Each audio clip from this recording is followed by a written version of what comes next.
do it with Miami Dolphins.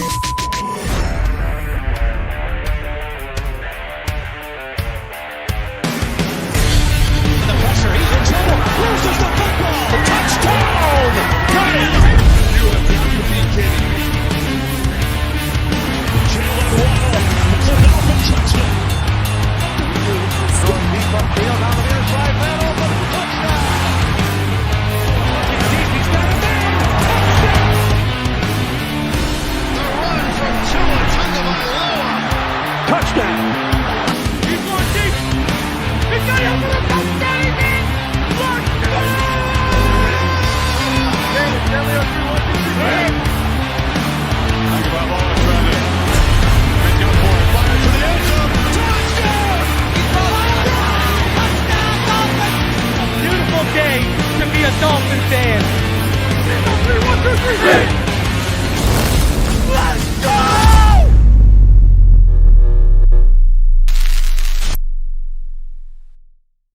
What is good, Finn Nation? What's good? It's your boy Reason, and we are back here for another one. As tonight we are previewing the Chargers and the Dolphins as we head into 2 straight primetime games. I think we might have another primetime game left on the schedule because as long as the Jets keep afloat, I think they might flex that game too. Anywho, baby, it's Friday night. You know, we get to watch Sunday football stress-free until nighttime, and then the anxiety ramps up. And Knight made a good point. I saw the point Knight made there before I went live here. And, you know, he said he's sick of hearing how important this game is. So what he said is, I'm sick of hearing how important this game is. We all know it's important, but it's getting to a point where games are not enjoyable to watch. It's like a stress challenge to see who has a stroke first. I don't know about all the last line there. But I think you're right. I think the Bills game is more important. Now, is this game important? Sure, I think it's more important for the Chargers. They're 6-6, right? They're going to be playing desperate football because if they lose this game and they go to 6-7, with the way this is going, that's probably going to be a big time. Because even if they fight through and they wind up, you know, 10-7. They're going to be, you know, they're still going to be fighting for their lives with tiebreakers and stuff. They need to basically run the table if they lose. So, you know, I think they'll be laying it all on the line. I really do. But, you know, I still don't think it's going to be good enough. I think we're going to give them the work. But, you know, I agree, bro. I agree with what you're saying. I think, but I'll add to it. I think the Buffalo game is more important. But I will say this. If we win this game, and we win the Buffalo game, ain't no one talking about that San Francisco game.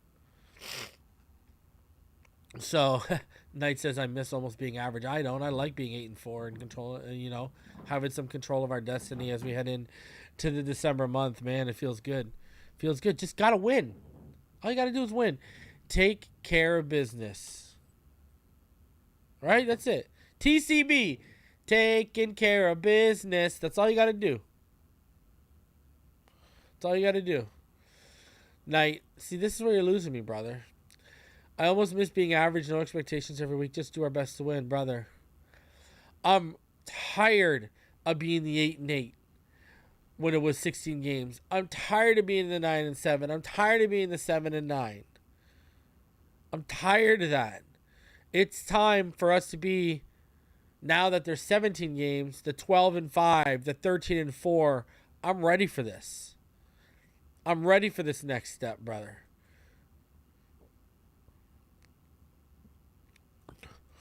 Paulie King says, Reason, you think we can keep Coach Bevell for multiple years? I want to keep him. This was my biggest worry. I think, if anything, you would...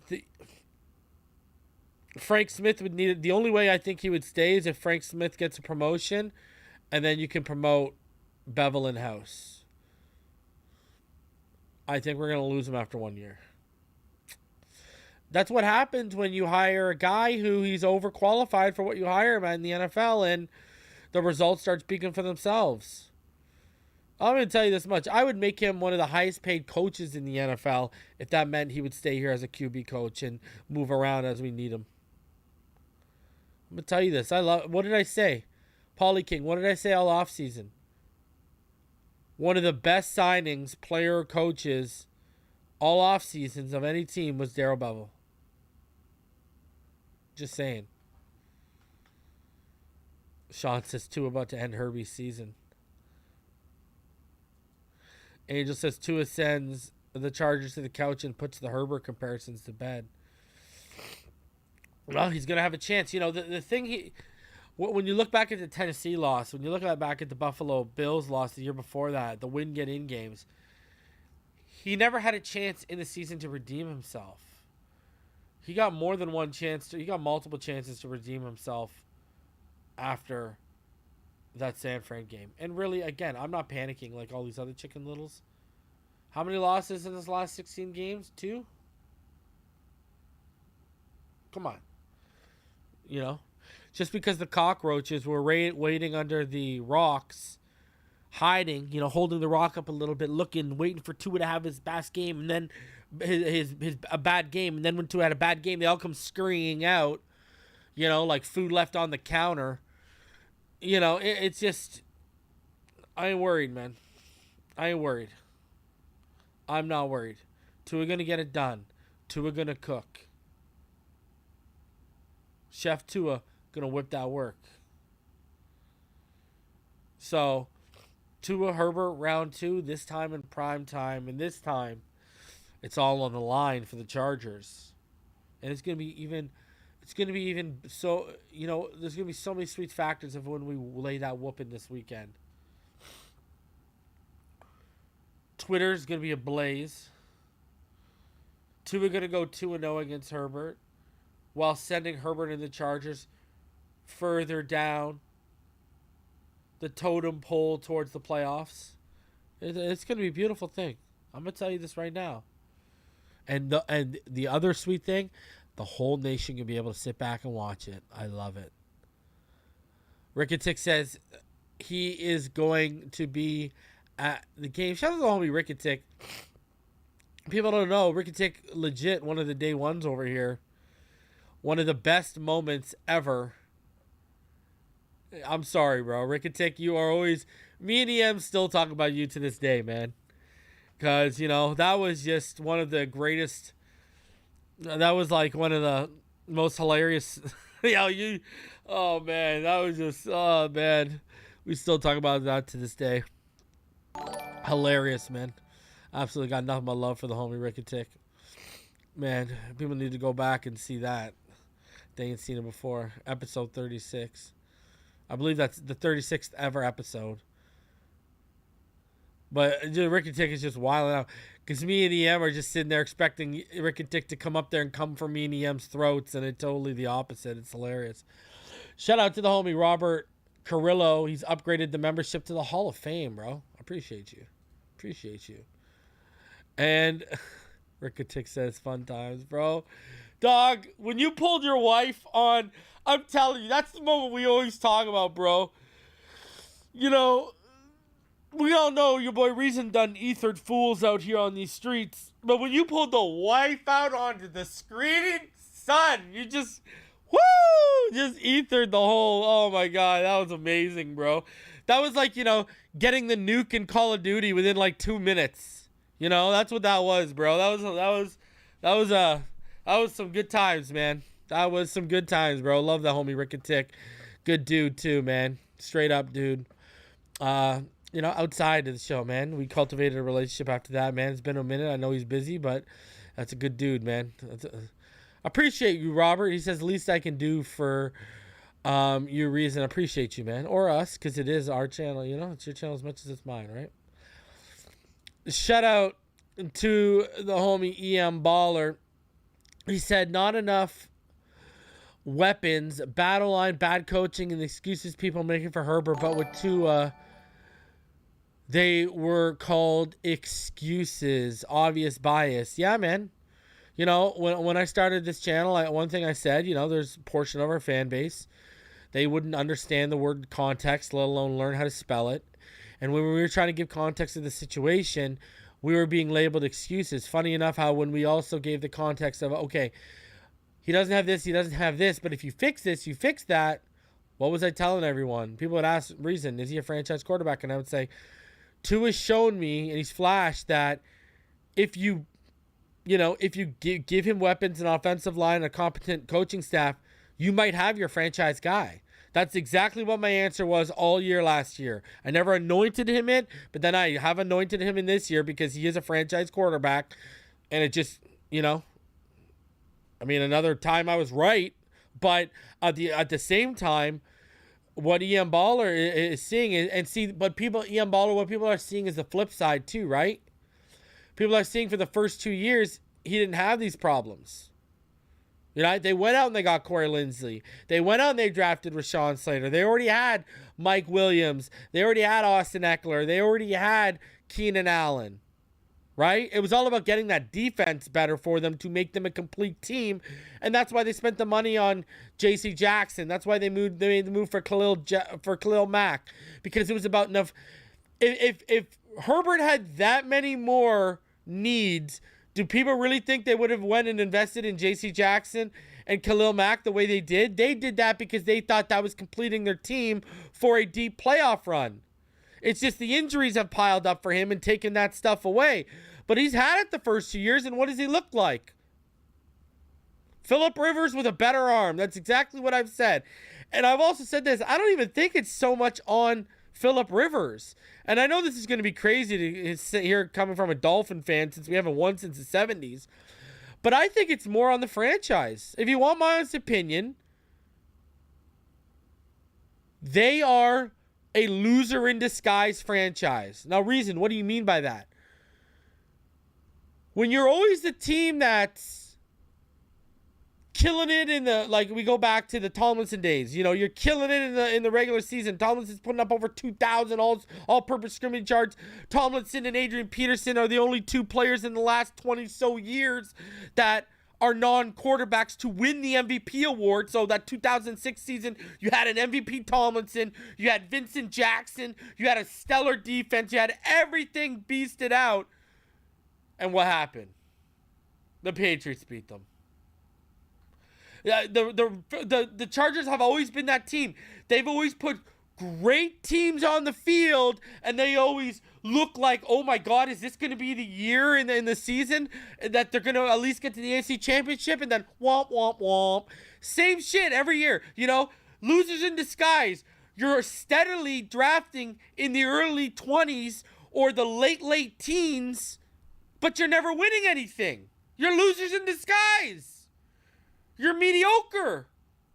That's all you are. You're losers in disguise. That's why you'd rather be either a flat-out loser and get the draft picks, or you want to be a winner. Go to AFC championships.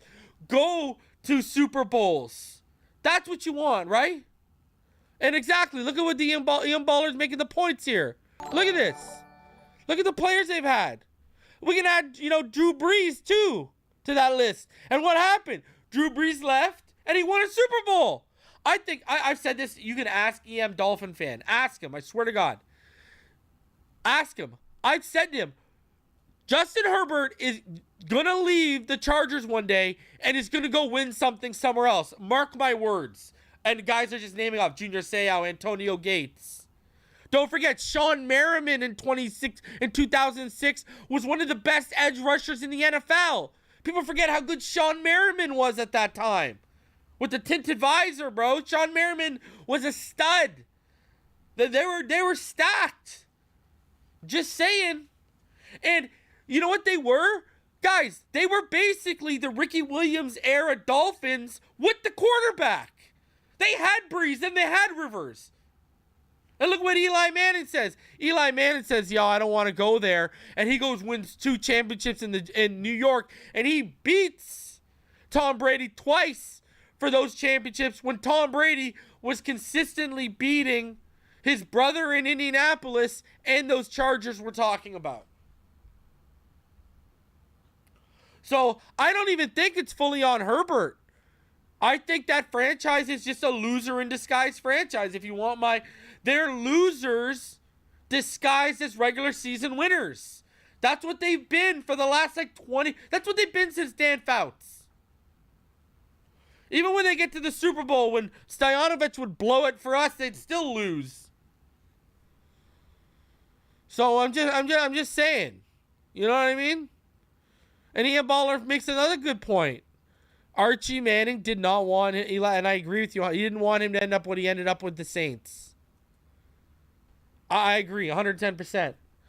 So, you know, I don't think it's so much on Herbert. Look at what they're going to go through another coaching staff again, right? He pops off in his rookie year because he's got one of the few as much as we love Darrell Bevell, he had Pep Hamilton, one of the best quarterback whisperers in the NFL, and he had a former running back as a head coach who was an offensive minded first. What's funny is he got fired for how the defense was operating, and well, really, it was all injuries like Derwin James and stuff, right? And then now Staley is going to be fired for how the offense is operating and not falling apart, and they're just not getting it done. So, I think if you want my opinion, my prediction, watch out. They're going to get Sean Payton. I think that's who's going to be who lures Sean Payton out of retirement. Sean Payton, I think, will be the coach of the Los Angeles Chargers, and we're going to find out if Sean Payton can win with the Saints. Man, I got to believe he if anyone can win with the Chargers, he can. And if Payton can't win with the Chargers, then I stand even more dug in what I'm saying, that they're losers in disguise. Because, guys, do I dare I want people, someone right now, because I'm talking. Go look up Marty Schottenheimer's record as the Chargers coach. Someone right now. I know Ian Baller's watching. I know one of y'all are watching. Go look up right now, go look up Marty Schottenheimer's record with the Chargers. And remember, you can find documentaries on this. Schottenheimer wanted them to keep Breeze. The GM drafted Rivers and pushed Breeze out. And that was one of the main last straws between Schottenheimer and the organization. He wanted to keep developing Breeze. They wanted Phillip Rivers because the new GM drafted him, and he wasn't the GM that drafted Breeze. So he drafted Rivers, right? GMs and coaches always want their guy. And that was one of the... But I know someone's going to look it up. Just go to StatMuse and look at Marty Schottenheimer and look at his record as a Chargers. It was ridiculous. And they fired him after a 12-win season or something like that. So, I mean, losers in disguise. You know what I mean? I wish. You know what I mean? I wish we had a coach like that coaching our Ricky Williams-led teams. Right? He was 13-3 when he got fired. There you go. 13-3 when he got fired.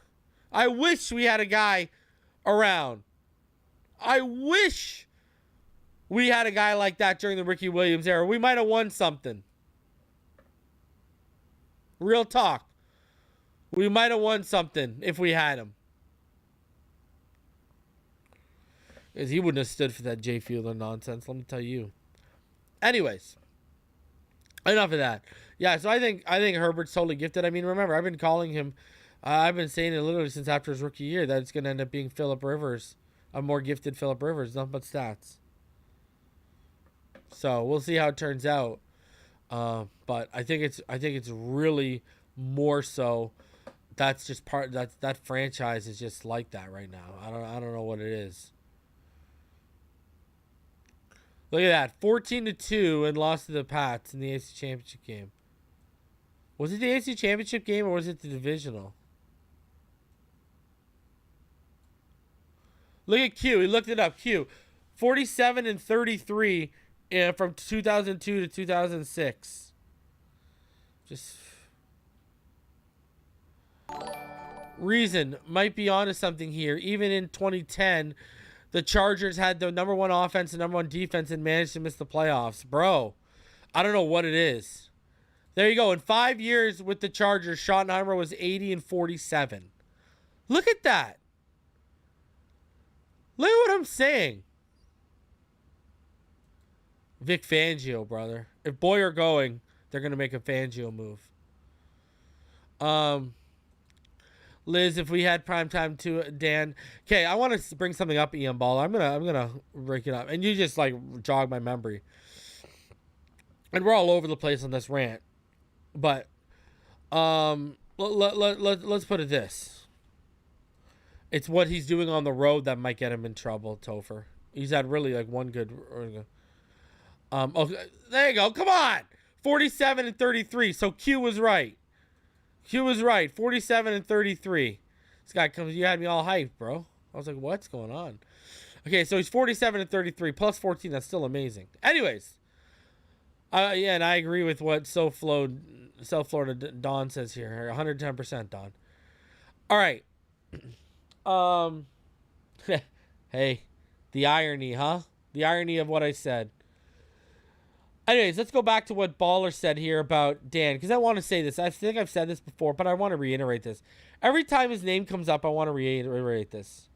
Because I know there's a lot of guys here. I know there's a lot of guys here who, and gals maybe even too, that watch Dan Marino.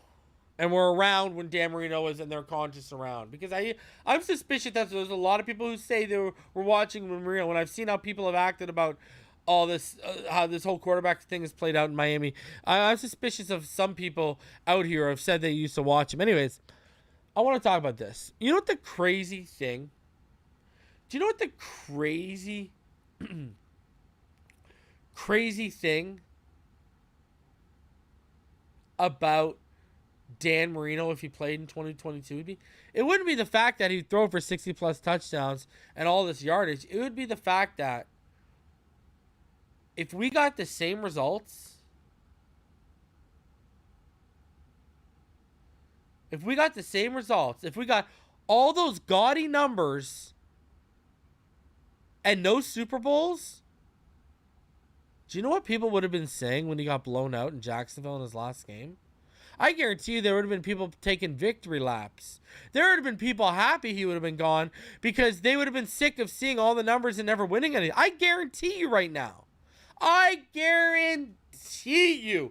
Seeing how our fan base has treated Tua already, I guarantee you these people, Dan's numbers would have been good enough, and the Super Bowl appearance in '84, that would have sat well for the first 4 or 5 years. But you would have got into those early mid-90s, people would have said, okay, enough is enough. We get the numbers. Where's the results? I guarantee you we would have had people in our fan base trashing Dan Marino if this social media age existed during his time. Knowing how some of these people, because some of these people are so ungrateful and they don't realize greatness when it happens. I guarantee you that would have happened. And that's what's so despicable, is because a lot of these people who want to get rid of Tua, who are vocal against Tua, who won't recognize Tua's greatness, they're the same people who are pushing for Herbert. Well, we had Herbert. But guess what? Instead of just Rookie of the Year, in '84, our guy took us to the Super Bowl. But what happened when he went to the Super Bowl? He met a complete team. The 49ers were complete, defensively and offensively. They were a complete team, and they shut us down. It's the same thing as that year Peyton Manning and the Denver Broncos won their first Super Bowl there together. What would they do? Right? Remember how good that Chargers offense was? That was, I think, one of the top offenses and that Chargers offense got shut down by Denver that year. They beat up on the Patriots. That's just what a complete team can do. Shout out, they would have killed Dan when Shula benched him. Brother, and you know what's crazy too? I always tell people this. Dan Marino only ever had one 1,000-yard running back, Kareem Abdul-Jabbar. And in his whole career, he only ever had 3 top 10 defenses. Let me hit y'all with this. We talk about the similarities between Aaron Rodgers and a guy like Dan Marino, right? And do you know the only time Aaron Rodgers won his Super Bowl, they had a top 10 offense and a top 10 defense that year? That was the only one of the few years he had a top 10 defense. He won a Super Bowl. You need support, man. There's two sides of the football. Like, anyone who watched Dan knew it wasn't Dan's fault. Look at the Chargers. When we lost to the Chargers, Stoyanovich blew that. When we lost in the AFC Championship to the Bills in the early 90s, what was the issue? They were built for the playoffs. Jim Kelly did not beat Dan Marino. See, that's what people get it all twisted. Jim Kelly didn't beat Dan Marino. Thurman Thomas beat the Miami Dolphins. That's what happened. That team was built for the playoffs. We were not. We were not. So, you know, right? And look at what Dan said after they lost in '84 to Montana and the Niners. He thought they'd be back. No problem. That Bills defense, man, you know, Richmond Webb, he'll always tell, you know, Bruce Smith, ain't no player he gives more respect to about all the guys he ever went up against. Bruce Smith's right up there. Thurman Thomas just ran through it. People, like, I remember watching that as a kid. Like, listen, you know, I had moments of exuberance in the early 90s, all right? I watched the Penguins go back-to-back Stanley Cups. I watched back-to-back World Series for my Toronto Blue Jays. And then when I watched us go to the AFC Championship, I'm like, oh my God, I'm going to see all my three favorite teams do here because the Raptors weren't in. I was a Bulls fan, and then I became a Anthony Hardaway Magic fan. And then obviously the Raptors came here and I was a Raptors fan too. But those are my three teams. And I thought we were going to do that, man. But then when I still even remember as a kid watching Thurman Thomas just kill us. Just kill us.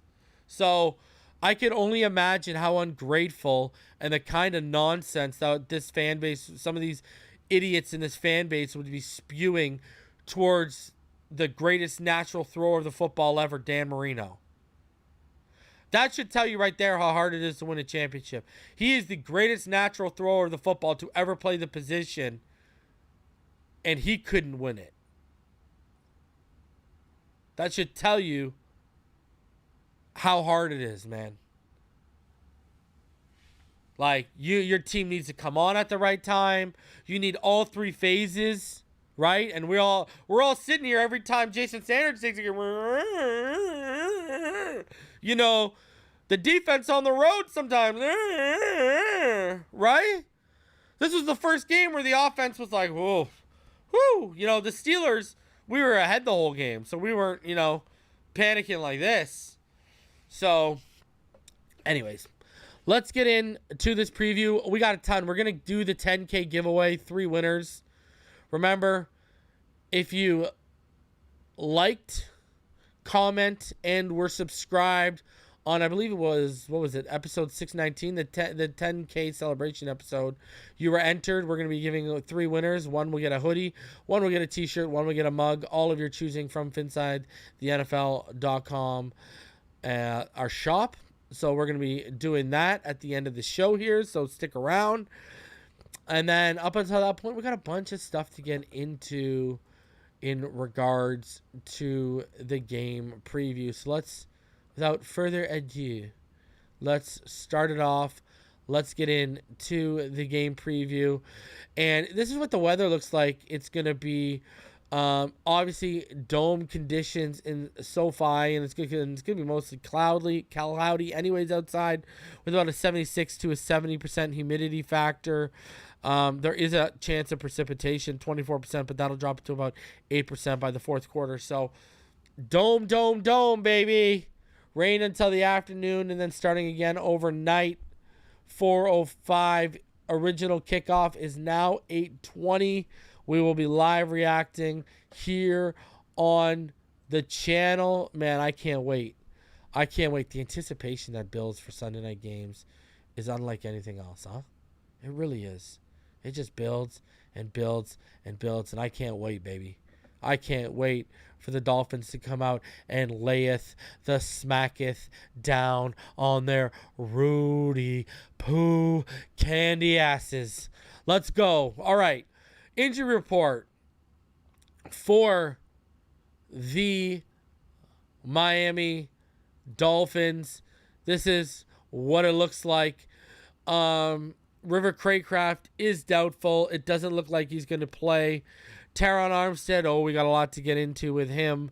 Teddy Bridgewater, Durham Smythe, Justin Zimmer, Raekwon Davis are all listed as questionable, while everyone else... Raekwon Davis, exclude him from that. Raekwon Davis, Jerome Baker, Myles Gaskin, Tyreek Hill, and everyone else were full participants, and they're good to go. On the Chargers side, Derwin James is doubtful, and that is huge. These are key doubtfuls they have. Bryce Callahan, doubtful. Derwin James, doubtful. Sebastian Joseph Day, one of the key interior guys, doubtful. This team is ripe for the picking. Looking at this injury report, my goodness gracious me. Whew. They are ripe for the picking. They are ripe for the picking. No Derwin James. Let's go. Let's go. All right. How these two teams stack up. And by the way, Derwin James is one of my favorite safeties in football. The fact that he's not playing is when I'm hyped. The fact that he's injured is not hype. And I would never wish injury upon anyone. So this is how these two teams compare. The Dolphins, they are currently the number 4th ranked offense, averaging about 380.2 yards per game, while the Chargers are 13th. They're averaging about 351.2 yards per game. Passing offense, the Chargers, they are 6th. They're averaging about 266.5 yards per game. Dolphins is 2nd, averaging about 290 yards. Now, what is impressive about that is, well, you know what? I'll save that factoid until we get into the matchups. So when we get in the keys of victory in the matchups to watch, I'll save that little factoid for y'all. Rushing offense, they're 31st, 84.7 yards per game. The Dolphins are 28th, averaging about 89.7 yards per game. Now, again, that is kind of deceiving in a way, in the sense of Eckler does a lot more than just run the football. Okay? The guy already has 80 receptions. To put that in perspective, Tyreek Hill has 87 this year. All right? So the guy does a ton out of the backfield. As a rusher this year, he's averaging 4.3 yards per carry. He's got 589 yards and 7 touchdowns rushing the football. Okay, he's played 12 games. But the thing is, he's only got 138 attempts in 12 games. Right? So what is that? That's like a little over, what is that? That's like 12, what is that, 11? It's about 11 attempts a game rushing the football. Joshua Kelly can also run the football, but he's only got 32 attempts. He's averaging 4.3 as well. So they can run the football. They just choose not to, kind of like us. But Eckler still gets involved when they do run the football or when they throw it. So don't let that deceive you. The rushing attack is still one of their strongest points. It's Christian McCaffrey all over again. Scoring offense, they're averaging about 22.6 points per game, which is 14th. Dolphins averaging about 24.9 points per game, which is 8th best. In terms of sacks allowed, they've allowed 27, which is 13th best. The Dolphins have allowed 26, which is 11th best. Now, this is, once again, I would label this as deceiving. Guys, the pressures since their guys have gone down. First of all, Zion Johnson, the rookie, he's already allowed 30 pressures this year. Matt Fielder's allowed 30 pressures as well. Jamari Saylor, he stepped in at left tackle, and he's already allowed 28 pressures. Right? He's filling in for Rashawn Slater. You look at Trey Pipkins, Trey Pipkins is playing at right tackle for them right now. He's allowed 25 pressures. Like, pressure city. It's ridiculous. Like, the pressures are nuts right now. Even when a guy like Storm Norton fills in, he's allowing pressures. So, it's pressures galore, even though it's just teams clearly aren't finishing. But the pressures are there on the offensive line. All right? So, again, misleading a little bit. Third down offense, they are ranked 11th because they're converting at a 42% clip. Dolphins, they're dropped down to 21. We were in the 40s. We've dropped down to 21 after being 0 for 7. We're now at 38.7, which is 21st. Total defense, the Chargers are 26th.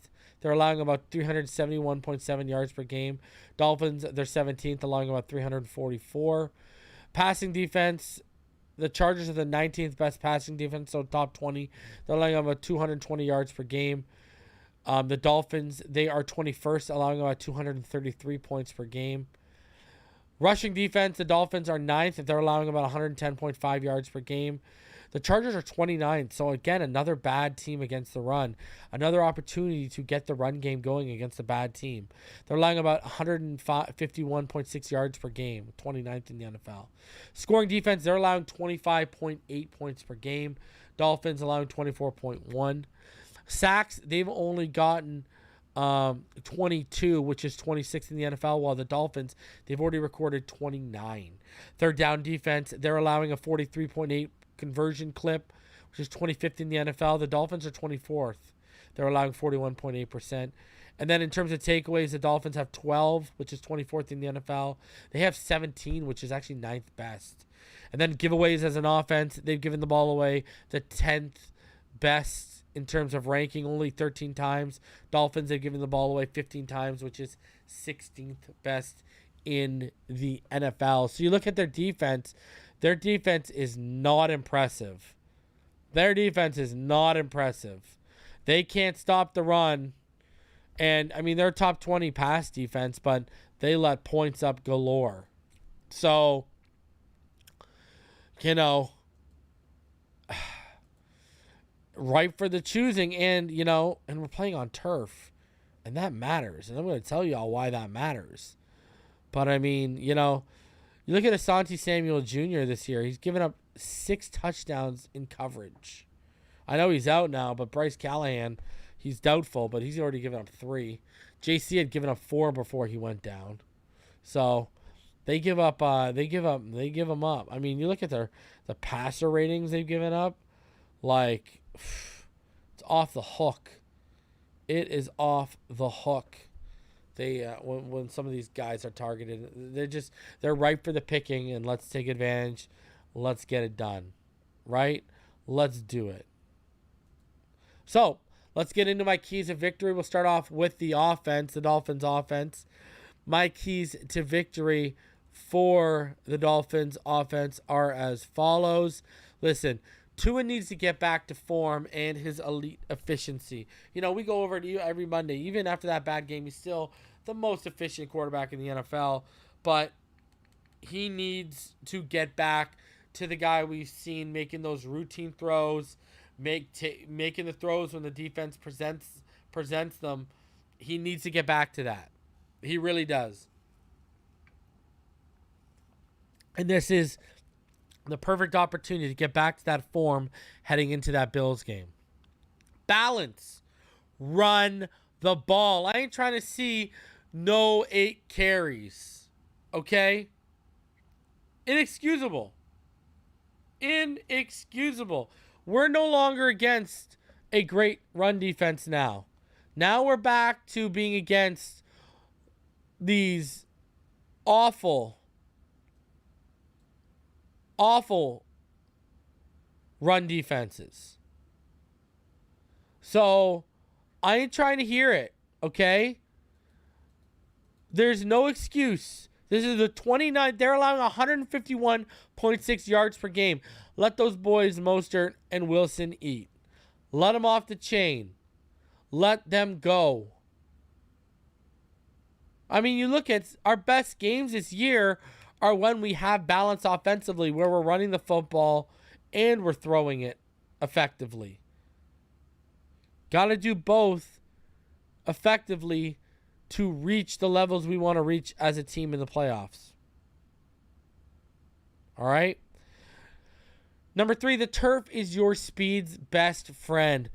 Oh my Lord. Mostert, Hill, Waddle, if as long as he's fully healthy. Y'all should be flying on this turf. Even Cedric Wilson should be flying. Trent Sherfield, if he keeps taking those angles, he'll be flying on this turf. There ain't no one in that locker room on that other side of the team that can defend against our receiver core, let alone on turf. Their home field advantage can become one of our biggest advantages. Why? Because speed is the biggest strength, one of the biggest strengths of this offense. So, when you're playing on a field, that is your best friend when it's turf. Let's go. Let's go. All right? So, Tua, get back to form in that elite efficiency. Balance, run the football. The turf, because it's the 29th ranked defense, and the turf is one of the strengths of this team's best friend being your speed. Like Denisha said in the comments, track meet. Let them loose. Let's go. All right? Let's see those 4-2, 4-4 guys just have their way. Have their way. Now, defensively, when we look at our keys, containing Eckler to me is top priority. I'm going to tell you why. This is where I'm going to drop. This man has 80 receptions already. He is Herbert's outlet. This is Herbert's outlet. This is Herbert's favorite target. And he can kill you with the run game, or he can kill you in the pass game.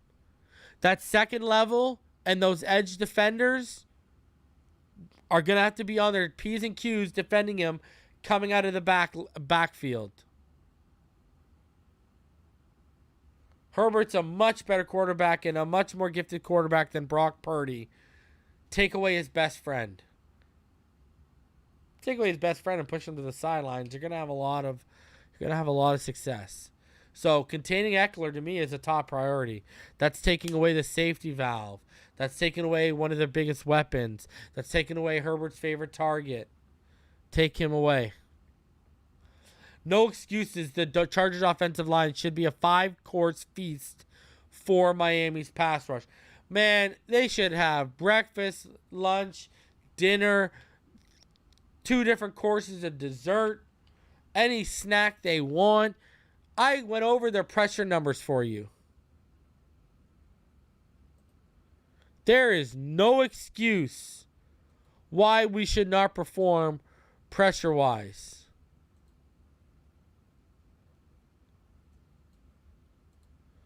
I mean, no Corey Linsley, no Rashawn Slater. Zion Johnson allowing 30 pressures already this year. Matt Filer allowing 30 pressures. Jamari Saylor, who stepped in there for Rashawn Slater, he's allowed 28 pressures. Trey Pipkins, who stepped in at right tackle, he's allowed 25 pressures.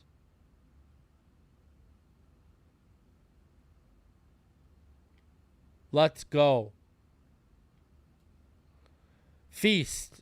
I want y'all to eat. And number 3 to me is a big one. Limit the yak. Justin Herbert is currently number 2 in the NFL in yards after the catch. Oh, I did the research. Number 1 is Patrick Mahomes. 1,926 of his 3,808 yards are after the catch. For Justin Herbert's thrown for 3,339 yards. 1,798 of them are after the catch. So basically, 1,800 of his 3,340 yards are after the catch. That's like more than 55%. In terms of yards after the catch per completion, Now Herbert's 14th. But for example, Tua is 31st. And when you look at how many of Tua's yards, Tua has what? 2,859 yards. Only 1,002 yards are after the catch. So Justin Herbert, he loves to throw at the line of scrimmage, and he loves guys like Eckler to get all that yak for him. So limit the yak. Herbert lives off of it. Contain Eckler. Get that pass rush going against a leaky line, and limit the yak because Herbert lives off of it, and we'll be fine. We will be fine. Austin Eckler's no joke, ladies and gentlemen. I kept warning y'all about Christian McCaffrey. Heed my warnings this week, please. My matchup to watch for all of y'all. It's simple. We're gonna go there. Let's do Tua versus Herbert.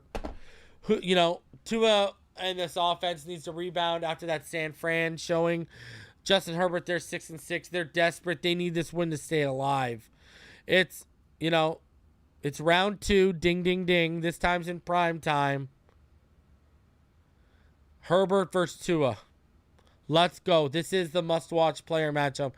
Remember, last time we played them, Herbert got shut out all game and didn't start. He only had like 140 yards heading into that fourth quarter, and because we started playing basically soft prevent coverage, he just got his yards up against us. But remember what happened last time, too. That boy, Xavier Howard, picked him off. So can Tua go 2-0 in prime time against a more depleted Chargers team than what he faced a couple years ago?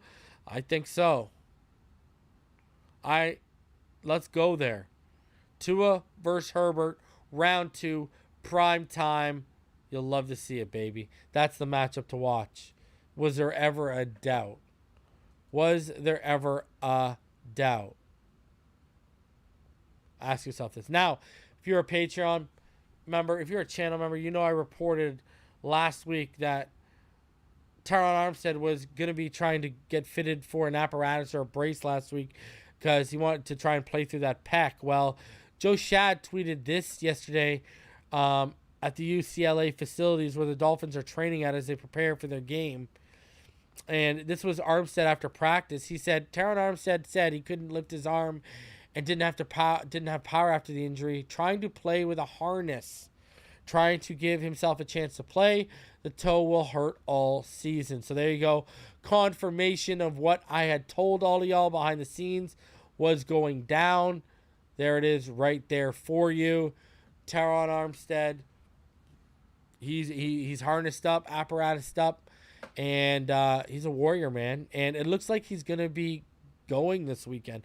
Looks like he's going to be playing. Let's get into it. I got a couple things to show you. Let's talk about what McDaniel said. So McDaniel today, Dolphins left tackle Terron Armstead is questionable to play in Sunday night's road game against the Los Angeles Chargers. Armstead, who missed the team's loss to San Francisco 49ers because of a pectoral strain, was at the portion of practice open to the media. Dolphin coach Mike McDaniel said Armstead would be a limited participant Friday for the second consecutive day. And I quote, I feel good about him being able to play, but if we still have a day of practice to go through, McDaniel said. We need to make sure that there are no setbacks, but he's feeling good and he wants to play, and we're hoping for the best as far as Sunday goes. Quarterback Teddy Bridgewater, tight end Durham Smythe, and defensive tackle Justin Zimmer are also questionable. If Bridgewater, who has missed the last 3 games, is not active, Skylar Thompson will once again back up Tagovailoa. McDaniel said Bridgewater is nearing a return. He knows when it's go time for his body and how his body needs to respond, McDaniel said. We know we're getting close. We're not exactly sure when that is, but he's doing a good job. He's in a good space. Quarterback Tua Tagovailoa was not given a game status for the ankle injury that limited him in practice Wednesday and Thursday. I don't expect that to be a factor whatsoever, McDaniel said. Wide receiver River Craycraft is doubtful and unlikely to play after injuring his calf in practice Thursday. He wasn't at the open portion of practice. Wide receiver Tyreek Hill, who was sidelined by an illness Thursday, returned to practice Friday and does not have a game status. 4 Chargers starters are doubtful. Derwin James, Bryce Callahan, Sebastian Joseph Day, and Trey Pickens. Pipkin, sorry. Richard Rodgers, the tight end, is also questionable. McDaniel said left guard Liam Eichenberg, who was designated to return from injured reserve Wednesday after missing 4 games with knee injury, could be activated to the 53-man roster for the game. There's that possibility, but I feel very good about him next week, McDaniel said. McDaniel said he feels very comfortable with left tackle Eric Fisher making his team debut Sunday night. He had a good first day of full-speed football activity for the first time in a long time, McDaniel said, and it went well. So if it was just based on that, I think it'd be good. I kind of want to see Friday how his body responds. A big portion of football is building that callus in regards to your position-specific stuff and being able to perform. Safety Brandon Jones, who sustained a season-ending knee injury in Week 7, is with the team in Los Angeles and was seen walking laps around the practice field without a brace. He is as diligent of a worker attacking his injury and enjoys being part of the team as much as any player that I've been around, McDaniel said. It's been cool to watch, and I think it's inspiring to players that are able to continue on during the season. Before you think, no, Brandon Jones will not be back this year. And here you go, tidbit, guys. According to the NFL Players Association salaries profile report, the Dolphins gave Eric Fisher a 1-year deal with a base salary of $1.12 million. They gave Fisher a $2.68 signing bonus spread out over 4 additional void years. Per over the cap, the void years do not extend the contract and are used as placeholders for the prorated bonus. So there you go. In total, $3.8 million. And they prorated $2.68 million of it over 4 additional voidable years. So there is an update on how much Eric Fisher is being paid to play. So with what he said about Eichenberg, with what he was said, shout out to the homie Ghost of Adam Gase. He sent this picture my way. And if you look at this picture, this is from UCLA today. And if you look at this picture, guys, it looks like Austin Jackson is working with the ones at left tackle. Robert Jones is at left guard, so that means there will be no Eichenberg on Sunday, it looks like, and Brandon Shell back at right tackle. So there you go. This is the ones doing their walkthrough at UCLA today, and it confirms, that Terron Armstead looks like he is going to be good to go. Robert Jones at left guard. And then at right tackle, Brandon Shell. So there you go. An update for all of y'all. Now, back to my matchup to watch. Got to go back to Herbert and Tua for a sec here. Article here by Barry Jackson and said 10 under the radar measurements of Tua versus Herbert and GM's evaluators give preference. 1/10 of 1 point. That's the minuscule margin that separates Tua Tagovailoa and Justin Herbert in passer ratings after more than 2.5 seasons in the NFL. With Herbert a 96.3 and Tua a 96.2. As the Dolphins and Chargers quarterbacks, taken 5th and 6th overall in the NFL draft of 2020, prepare for Sunday night's game in Los Angeles, any pure numerical comparison doesn't tell the whole story. Statistics don't take into account quality of offensive weapons around them.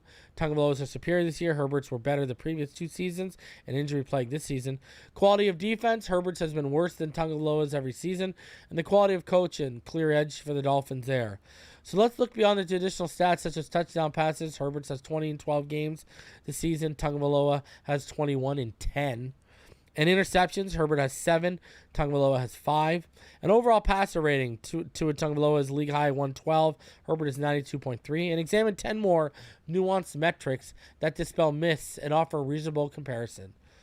Performance late in games, Tagovailoa leads the NFL in fourth quarter passer rating at 125.1. Herbert is 19th at 83.3. It's important to note that through the entirety of their careers, Herbert has 10 fourth quarter comeback victories, third most since the start of 2020, while Tagovailoa has 4th per Pro Football Reference. That's because Tua doesn't lose them. But Herbert is more error-prone late. Herbert has 11 fourth-quarter interceptions during the past 2 seasons. Tua Tagovailoa has 5. Last season, Herbert tied Washington's Taylor Heinicke for the NFL lead with 7 fourth-quarter interceptions, while Tagovailoa had 5. This season, Herbert has 4. Tagovailoa has none.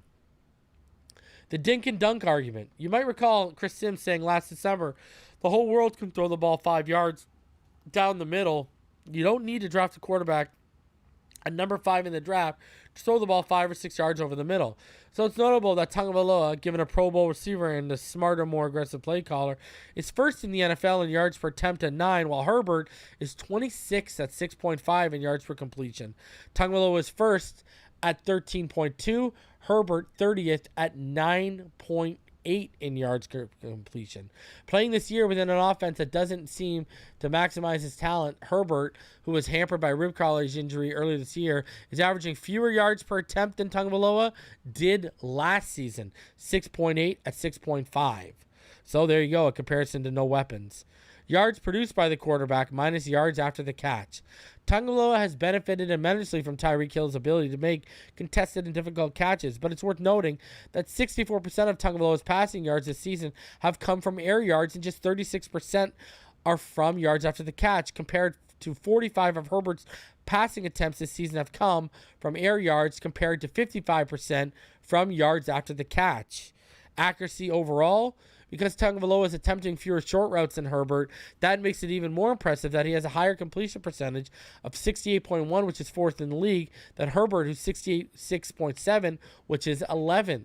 Consider this, for Tagovailoa, 50.1% of his passing attempts this season have been thrown within 9 yards of the line of scrimmage, at the line or behind. For Herbert, that number is 63.7. Accuracy on longer routes. Even though Herbert has a stronger, bigger arm, Tagovailoa has been better this season in completing passes thrown at least 20 air yards. Among quarterbacks who have thrown at least 20 such passes, Tagovailoa leads the league in completion percentage at 58.5. He's 24 for 41 for 735 yards, 7 touchdowns, 2 interceptions, and a 122.2 rating. Herbert is 13th at 36.5%. He's 19 of 52, so he's only attempted 11 more times. And he still had 5 more attempts, but less completions. 613 yards, less yards, 7 touchdowns, 2 picks, and a 105.2 rating. Last season, Herbert and Tagovailoa were 1 and 2 in the league in completion percentage on such throws. First down per passing attempt. Tagovailoa leads the league in the important stat that's seldom mentioned. 43.2% of his passing attempts have resulted in first down. Herbert is in the bottom half of the league at 32.2%. First downs produced on 3rd and long. When facing a 3rd and at least 8 yards needed for a first down, Tagovailoa is 12th in the league in conversions at 31.3%. Herbert ranks among the league's bottom quarter at 19.2%. He's 10 for 52, while Tua is 10 for 32. Percentage of passes intercepted. Herbert has been slightly better at this. Herbert is 1.4% this season, best in the league, and 1.8 in his career. Tagovailoa is 1.6 this season and 2.0 in his career. Production inside the red zone. One measure that is passer rating inside the opponent's 20-yard line. Tagovailoa leads the league with a 115 red zone passer rating this season. Herbert is 21st at 91.7. Under pressure passing. Herbert was far better than Tagovailoa when facing a heavy pass rush in 2020, 2021. That's no longer the case. Tagovailoa is 3rd in the NFL in under pressure passer rating at 117.1 this season. Herbert is 11th at 102.8. So who's a better quarterback this season? Clearly Tua Tagovailoa. I pulled 4 men who have been general managers in the league and a 30-plus year scout for a playoff team. One of the GMs, who asked not to be quoted because he's still involved in the league, said, I think everyone would still take Herbert. I feel that way because of total ability.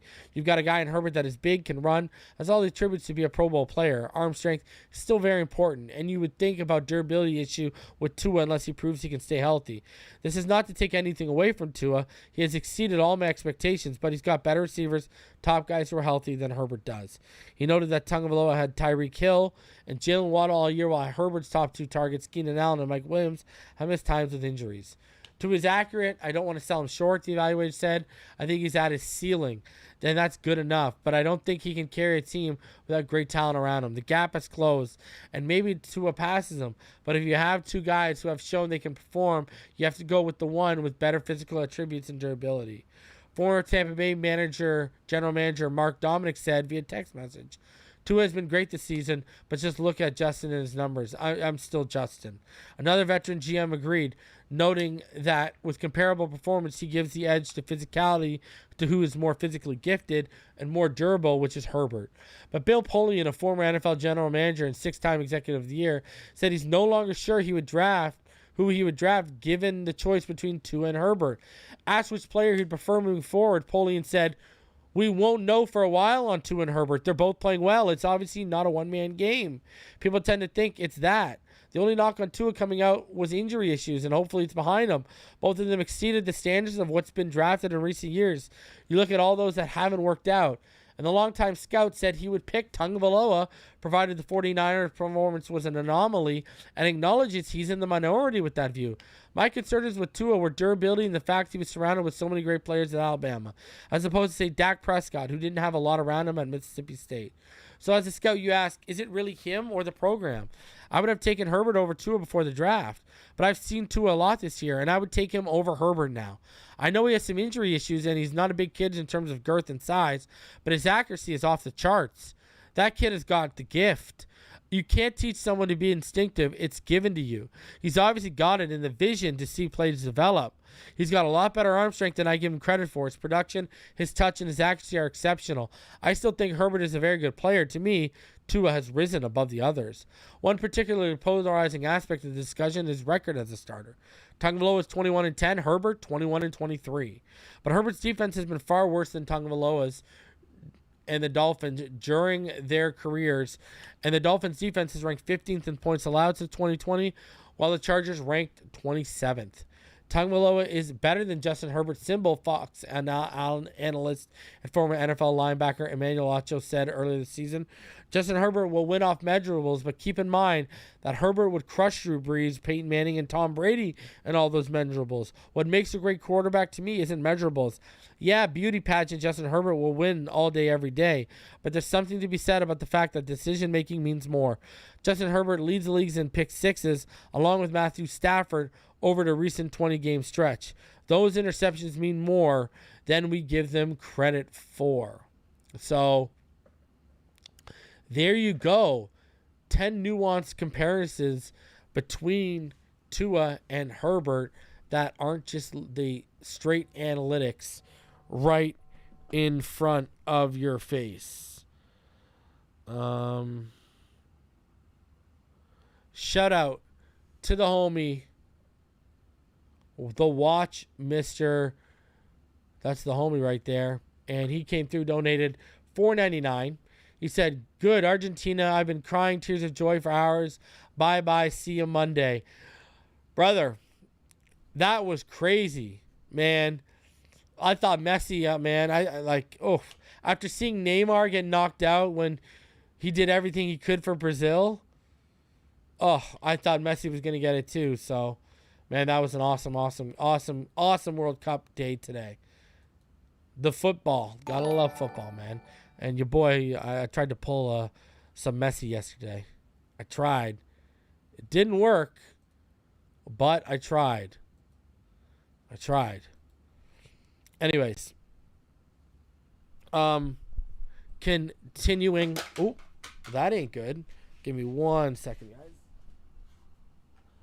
Continuing on here. Let's go into something I wanted to show you guys because we were talking about third down, and then we're going to get into the giveaway here. And it's this. Look at Tua when you put him up against everyone on third down. Let me zoom in for you guys a bit more. Look at Tua. Passing yards attempted on third down. Passing yards, air yards per attempt. Tua's passer rating on third down during the 2022 season is 137.8. That is ridiculous. Look at Tua when you actually put up the numbers to everyone. That is dumb. shout out. And shout out to the Watchmister again for the other $4.99 donation. And the Watchmister says, if the Dolphins win on Sunday night, I'm going to have a record-breaking donation on Sunday night. Bet. Well, hey, bro, let's just get the win, brother. You want to donate? I'm down, but let's get that win, bro. We need that win against Herbert in prime time. We need it. We need it, Watchmister. We need it bad. Anyways, Tua Tagovailoa, you look at this, man. Best third down quarterback in the NFL. It ain't even close. It ain't even close. Shout out to Scotty Joe. Appreciate you for your donation last week, my friend. All right. All that said, baby, let's get in to the giveaway. We got 3 winners to pick here. So let's get into this. We got 3 winners to pick. So what are we going to do here? We are going to go over. And we are on a comment picker. Let's get over there right now for y'all. 10K giveaway. We are going to start from the bottom up. We are going to start. You can see there we got everything. We got no duplicate users. Replies to comments. I included anyone if you replied. I'm giving you the shot. And after the winner, you know, we're doing 3 different raffles, so you'll be removed out if you win, so you can't win 3 different times.